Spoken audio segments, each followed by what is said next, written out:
রোববার সন্ধ্যায় রাজধানীর বসুন্ধরা আবাসিক এলাকায় জামাত আমিরের বাসভবনে আসেন তারেক রহমান। অনেকটা সময় নিয়ে সেই বৈঠক অনুষ্ঠিত হয়। এ সময় তারেক রহমানকে ফুলেলো শুভেচ্ছা জানান জামাতের আমির ডাক্তার শফিকুর রহমান।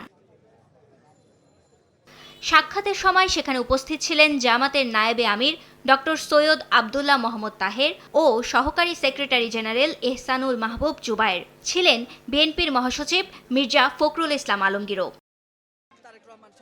পরে ব্রিফিংয়ে জামাতের নায়েবে আমির সৈয়দ আবদুল্লাহ মোহাম্মদ তাহের বলেন, নতুন বাংলাদেশ বিনির্মাণে একসাথে কাজ করবে সরকার ও বিরোধী দল।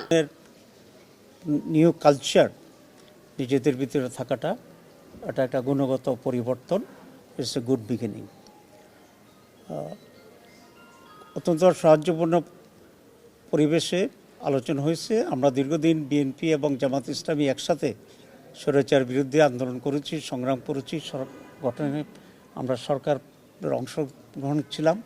এখন একটা ফ্যাসিবাদের পতনের পরে আমরা দুটি দল আলাদাভাবে নির্বাচন করেছি, কিন্তু আমাদের ভিতরে আমরা আশা করি একটা সৌহার্দ্যপূর্ণ পরিবেশের মাধ্যমেই আগামী সময়গুলোকে আমরা রাষ্ট্র পরিচালনায় সরকার এবং বিরোধী দল সমন্বিতভাবেই আমরা দেশের জন্য কল্যাণমূলক কাজ করতে পারব।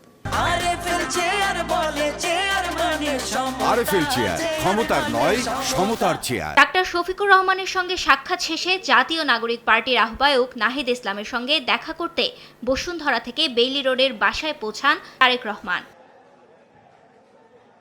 এর আগে শনিবার এক সংবাদ সম্মেলনে তারেক রহমান দেশের সব রাজনৈতিক দলের নেতৃবৃন্দকে ঐক্যবদ্ধ থাকার আহ্বান জানান এবং আগামী দিনে দেশের পরিচালনায় সবার সহযোগিতা কামনা করেন।